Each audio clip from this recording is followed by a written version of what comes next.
നമസ്കാരം, welcome to Jose platter. ഞാൻ ജ്യോത്സ്ന ഗിരീഷ്. ഇന്ന് നമുക്ക് വ്യത്യസ്തമായ ഒരു ബ്രേക്ക്ഫാസ്റ്റ് തയ്യാറാക്കിയാലോ. സാബുദന അല്ലെങ്കിൽ സാബുനരി എന്നൊക്കെ പേരുള്ള ചവ്വരി ഉപയോഗിച്ച് തയ്യാറാക്കുന്ന ഒരു കിച്ചടിയാണ് ഇന്നത്തെ റെസിപ്പി. ഇത് ഒരു ബ്രേക്ക്ഫാസ്റ്റ് ഐറ്റം മാത്രമല്ല, സ്നാക്കായിട്ട് കൂടെ കഴിക്കാൻ പറ്റിയ ഒരു ഡിഷാണ്. എളുപ്പത്തിൽ തയ്യാറാക്കാൻ പറ്റിയ നല്ല ടേസ്റ്റി ആയിട്ടുള്ള ഒരു ഡിഷാണെങ്കിലും നമ്മളിത് തയ്യാറാക്കുമ്പോൾ കുറച്ച് കാര്യങ്ങൾ ശ്രദ്ധിക്കാനുണ്ട് കേട്ടോ. ഈ കിച്ചടി നല്ല പെർഫെക്റ്റായിട്ട് കിട്ടാൻ വേണ്ട എല്ലാ ടിപ്സും ഞാൻ ഈ വീഡിയോയിൽ പറയുന്നുണ്ട്. അതുകൊണ്ട് നിങ്ങൾ വീഡിയോ മുഴുവനായിട്ട് കാണണം കേട്ടോ. നാളെ നമ്മൾ വിഷു ആഘോഷിക്കുകയാണല്ലോ. എല്ലാവർക്കും നല്ല ഐശ്വര്യവും സമൃദ്ധിയും നിറഞ്ഞ വിഷു ആശംസിക്കുന്നു. പിന്നെ മറ്റൊരു കാര്യം, ഇന്ന് നമ്മളുടെ ചാനൽ തുടങ്ങിയിട്ട് 2 വർഷം പൂർത്തിയാവുകയാണ്. ഇതുവരെ എന്നെ സപ്പോർട്ട് ചെയ്ത എല്ലാവർക്കും ഒരുപാട് നന്ദിയുണ്ട്. ഞാൻ അധികം വീഡിയോസൊന്നും ചെയ്തിട്ടില്ല.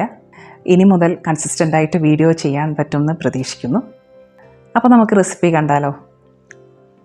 ഈ കിച്ചടി തയ്യാറാക്കാൻ നമുക്ക് ആദ്യം ഇതിനാവശ്യമായിട്ടുള്ള ചവ്വരി സോക്ക് ചെയ്ത് വെക്കണം.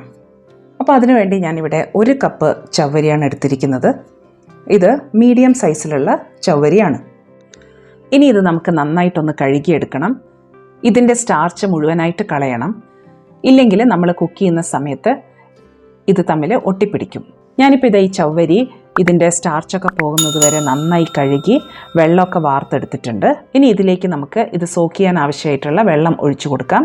ഞാനിപ്പോൾ ഇതിൽ 1/4 കപ്പ് വെള്ളമാണ് ഒഴിക്കുന്നത്. എപ്പോഴും നമ്മളിതിൽ വെള്ളം ഒഴിക്കുമ്പോൾ ഒരു കാര്യം ശ്രദ്ധിക്കേണ്ടത് എന്താ വെച്ചാൽ, ചവ്വരി മുഴുവനായിട്ട് ജസ്റ്റ് ഒന്ന് മുങ്ങി നിൽക്കണം. ആ ഒരു ലെവലിൽ മാത്രമേ വെള്ളം ഒഴിക്കാൻ പാടുള്ളൂ. വെള്ളത്തിൻ്റെ അളവ് കൂടാൻ പാടില്ല. വെള്ളത്തിൻ്റെ അളവ് കൂടിയാലും നമ്മൾ കുക്ക് ചെയ്യുന്ന സമയത്ത് ഇത് തമ്മിൽ ഒട്ടിപ്പിടിക്കും. ഈ കിച്ചടി തയ്യാറാക്കുമ്പോൾ ഇങ്ങനെയുള്ള 1-2 കാര്യങ്ങൾ ശ്രദ്ധിക്കണം കേട്ടോ. അതായത് സ്റ്റാർച്ച് നന്നായി കളയണം, പിന്നെ വെള്ളത്തിൻ്റെ അളവ് കൂടാനും പാടില്ല. ഇത് നമുക്ക് 6 മുതൽ 8 മണിക്കൂർ വരെ സോക്ക് ചെയ്ത് വെക്കാം. നമ്മൾ ഈ കിച്ചടി രാവിലെയാണ് ഉണ്ടാക്കുന്നതെങ്കിൽ തലേദിവസം രാത്രി തന്നെ നമുക്ക് ചവ്വരി സോക്ക് ചെയ്ത് വെക്കാം. ഇത് നോക്കൂ, നമ്മളുടെ ചവ്വരി മുഴുവൻ നന്നായി സോക്കായിട്ടുണ്ട്. നമ്മൾ ഒഴിച്ച വെള്ളം മുഴുവൻ ഇത് അബ്സോർബ് ചെയ്തിട്ടുണ്ട്. ഇതിൽ ഒരെണ്ണം എടുത്ത് ഞാൻ പ്രസ് ചെയ്ത് നോക്കുകയാണ്. നല്ല സോഫ്റ്റ് ആയിട്ടുണ്ട്. അപ്പോൾ ഇതാണ് ഇതിൻ്റെ കറക്റ്റ് പാകം. ഈ കിച്ചടി തയ്യാറാക്കാൻ വേണ്ട അടുത്ത ഒരു മെയിൻ ഇൻഗ്രീഡിയൻ്റ് ആണ് നിലക്കടല. ഇത് നമുക്ക് 1/2 കപ്പാണ് വേണ്ടത്. ഈ കടല ഞാൻ എണ്ണയില്ലാതെ വറുത്തതിന് ശേഷം, അതായത് ഡ്രൈ റോസ്റ്റ് ചെയ്തതിന് ശേഷം സ്കിന്നൊക്കെ കളഞ്ഞ് എടുത്തിരിക്കുകയാണ്. ഇത് നമുക്കൊന്ന് ക്രഷ് ചെയ്തെടുക്കണം. അതിനുവേണ്ടി ഇതൊരു മിക്സിയുടെ ജാറിലേക്ക് ഇട്ട് കൊടുക്കുകയാണ്.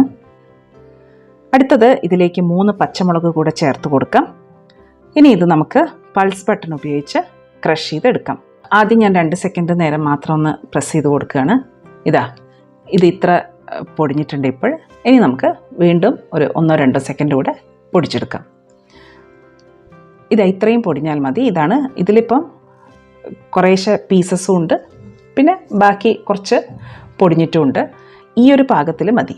ആകെ 3 അല്ലെങ്കിൽ 4 സെക്കൻഡ് നേരം മാത്രം പൊടിച്ചാൽ മതി. ഇനി നമുക്ക് കിച്ചടി ഉണ്ടാക്കാൻ തുടങ്ങാം. ഒരു പാൻ അല്ലെങ്കിൽ കടായി നമുക്ക് ചൂടാവാൻ വയ്ക്കാം. ഫ്ലെയിം മീഡിയത്തിലാക്കിയതിന് ശേഷം ഇതിലേക്ക് 2 ടേബിൾ സ്പൂൺ നെയ്യ് ഒഴിച്ചു കൊടുക്കാം. നെയ്യ്ക്ക് പകരം ഓയിലും ഉപയോഗിക്കാം, പക്ഷേ നെയ്യിൽ തയ്യാറാക്കിയാലാണ് കൂടുതൽ ടേസ്റ്റ്. നെയ്യ് ചൂടായാൽ അതിലേക്ക് 1 ടീസ്പൂൺ ജീരകം ചേർത്ത് കൊടുക്കാം. ഇത് നന്നായി ഒന്ന് വഴറ്റി കൊടുക്കാം. അല്പസമയത്തിന് ശേഷം ജീരകം പൊട്ടാൻ തുടങ്ങുമ്പോൾ നമുക്ക് ഇതിലേക്ക് നേരത്തെ തയ്യാറാക്കി വെച്ച നിലക്കടല പച്ചമുളക് മിക്സ് ചേർത്ത് കൊടുക്കാം. ഇത് ഒരു 2 മിനിറ്റോളം നന്നായി ഒന്ന് വഴറ്റി കൊടുക്കാം. നമ്മൾ ഈ കിച്ചടി കഴിക്കുന്ന സമയത്ത് ഈ കടലമണികളൊക്കെ ഇടയിൽ കടിക്കാൻ കിട്ടുമ്പോൾ നല്ല ടേസ്റ്റാണ്. അടുത്തതായി നമ്മൾ നേരത്തെ സോക്ക് ചെയ്ത് വെച്ച ചവ്വരി ഇതിലേക്ക് ചേർത്ത് കൊടുക്കാം. ഈ ചവ്വരി ഇതിലേക്ക് ഇടുന്ന സമയത്ത് നമുക്ക് കൈകൊണ്ട് ഓരോ മണികളും സെപ്പറേറ്റ് ചെയ്ത് ഇട്ട് കൊടുക്കാം. ആദ്യം നമുക്ക് പകുതി ഇട്ട് കൊടുക്കാം. അത് നന്നായി ഒന്ന് മിക്സ് ചെയ്തതിന് ശേഷം നമുക്ക് ബാക്കി ഇതിലേക്ക് ഇട്ട് കൊടുക്കാം. ഇതിനി 3 അല്ലെങ്കിൽ 4 മിനിറ്റോളം കൈയെടുക്കാതെ ഇളക്കി കൊടുക്കണം. ഈ ചവ്വരി ബാക്കിയുള്ള ഇൻഗ്രീഡിയൻസുമായിട്ട് നന്നായി മിക്സ് ആവാനും പിന്നെ ഇതിൻ്റെ ഓരോ മണികളും നന്നായി കുക്കാവാനും വേണ്ടിയിട്ടാണ് ഇത് കണ്ടിന്യൂസ് ആയിട്ട് ഇളക്കി കൊടുക്കണമെന്ന് പറയുന്നത്. നമുക്കിനി ഫ്ലെയിം മീഡിയത്തിൽ നിന്നും ലോയിലേക്ക് ആക്കി വയ്ക്കാം. അതിനുശേഷം ഇതിലേക്ക് ആവശ്യത്തിനുള്ള ഉപ്പ് ചേർത്ത് കൊടുക്കാം. ഞാനിപ്പോൾ ഇതിൽ 3/4 ടീസ്പൂൺ ഉപ്പാണ് ചേർത്തിരിക്കുന്നത്. ഈ ഉപ്പ് എല്ലാ ഭാഗത്തും ആവാൻ വേണ്ടി നമുക്കിത് നന്നായി ഒന്ന് മിക്സ് ചെയ്ത് കൊടുക്കാം. അടുത്തതായി ഇതിലേക്ക് 2 ടേബിൾ സ്പൂൺ പാല് ചേർത്ത് കൊടുക്കാം. പാലിന് പകരം വെള്ളം ചേർത്താലും മതി. ഇത് നമുക്ക് വീണ്ടും നന്നായി ഒന്ന് മിക്സ് ചെയ്ത് കൊടുക്കാം. അതിനുശേഷം ഇത് കുറച്ച് സമയം നമുക്ക് അടച്ചു വയ്ക്കാം. ഇത് നന്നായി കുക്കായി കിട്ടാനാണ് നമ്മളിത് അടച്ചു വെക്കുന്നത്. പക്ഷേ ഇടയ്ക്കിടയ്ക്ക് നമ്മളിത് ഇളക്കി കൊടുക്കണം. ഇല്ലെങ്കിൽ ഈ ചവ്വരി പാനിനടിയിൽ ഒട്ടിപ്പിടിക്കാനും കരിഞ്ഞു പോകാനും ചാൻസ് ഉണ്ട്. ഈ ചവ്വരിയുടെ കളറൊക്കെ മാറി നല്ല ട്രാൻസ്ലൂസൻ്റ് ആയാൽ അതിനർത്ഥം നമ്മളുടെ കിച്ചടി റെഡിയായി എന്നാണ്. നമ്മൾ ഈ കിച്ചടി അടച്ചു വെച്ച് വേവിക്കാൻ തുടങ്ങിയിട്ട് 5 മിനിറ്റ് കഴിഞ്ഞു. ഇത് നല്ല സോഫ്റ്റ് ആയിട്ടുണ്ട്, ട്രാൻസ്ലൂസൻറ്റും ആയിട്ടുണ്ട്. അതിനർത്ഥം ഇത് നന്നായി കുക്കായിട്ടുണ്ട് എന്നാണ്. ഇനി ഇതിലേക്ക് നമുക്ക് 2 ടീസ്പൂൺ പഞ്ചസാര ചേർത്ത് കൊടുക്കാം. ഡയബറ്റീസ് ഉള്ളവരാണെങ്കിൽ പഞ്ചസാര ചേർക്കണ്ട കേട്ടോ. അടുത്തത് ഇതിലേക്ക് 1 ടീസ്പൂൺ ചെറുനാരങ്ങാ നീരും ചേർത്ത് കൊടുക്കാം.